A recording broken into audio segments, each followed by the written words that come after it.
दोस्तों हमारे चैनल को सब्सक्राइब करिए, बेल आइकन को दबाइए और बेल आइकन को ऑल पर क्लिक कर लीजिए ताकि हमारी लेटेस्ट वीडियो आपको सबसे पहले मिल सके और ये बिल्कुल फ्री है।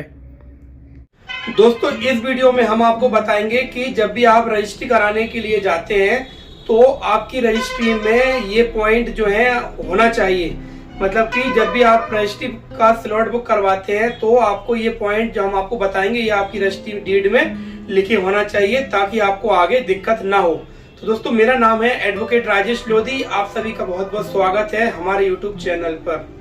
तो दोस्तों सबसे पहले जो है रजिस्ट्री की जो डीड बनती है उसमें आप है अपना नाम, पता और एड्रेस अच्छे से चेक करिए कि आपका नाम, पता और एड्रेस जो आपका आईडी प्रूफ है उसके हिसाब से लिखा है या नहीं लिखा है।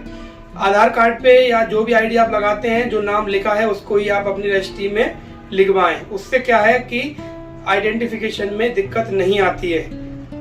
अब दोस्तों इसके बाद में आपको जो है पैसे का जो लेन देन आप कर रहे हैं उसको आप स्पष्ट एक बार चेक कर लें। अगर आप नगद भुगतान आप कितना कर रहे हैं, कितना आप चेक दे रहे हैं, अगर चेक दे रहे हैं तो चेक का डिटेल, चेक नंबर, बैंक और चेक की तारीख जो है वो आप स्पष्ट उस पर देख लीजिए। आप क्रेता हो या विक्रेता हो दोनों के लिए ही हम जो बातें बता रहे हैं बहुत ज्यादा महत्वपूर्ण हो जाती हैं। अब यहाँ पर तीसरी चीज है, आप जो जमीन, प्लॉट या कोई भी कृषि भूमि ले रहे हैं या फिर प्लॉट ले रहे हैं तो जब रजिस्ट्री डीड बनती है उस पर एक बार साइज आप जरूर चेक करिए कि जो जितनी जमीन हमने खरीदी है, प्लॉट खरीदा, उसका साइज जो है रजिस्ट्री डीड पर सही लिखा है या नहीं लिखा है। तो रजिस्ट्री जैसे प्लॉट है तो प्लॉट का जो है स्क्वायर फीट में और स्क्वायर मीटर में दोनों में साइज जो है लिखना चाहिए। उससे जो है नामांतरण के टाइम पे आसानी होती है और स्पष्टता रहती है।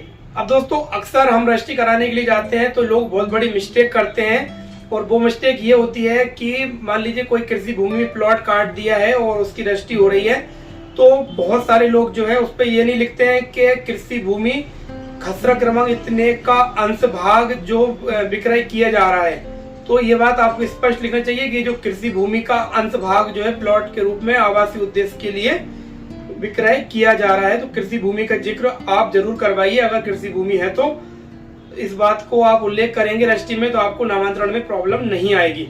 और एक चीज और यहाँ पर हम आपको बताना चाहेंगे कि जो कृषि भूमि होती है तो वो डाइवर्टेड है या फिर अनडाइवर्टेड है, इसका भी आप स्पष्ट उल्लेख करिए।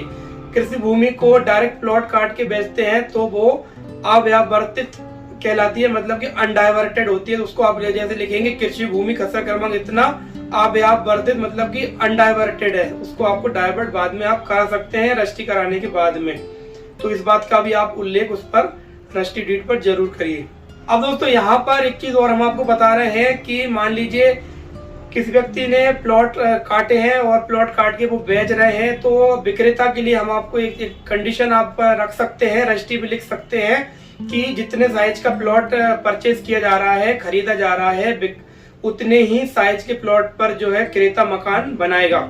तो अभी होता ही है दोस्तों कि लोग प्लॉट खरीद लेते हैं और जो छज्जा रहता है, जीना, उसको जो है रोड के 2 फीट 3 फीट आगे निकाल देते हैं रोड पर। तो दोनों तरफ से छज्जे निकल जाते हैं और फिर जो है रोड जो है छोटा हो जाता है जिससे कि दिक्कत आती है दोस्तों और ट्रैफिक जाम होता है और विवाद की स्थिति बनती है।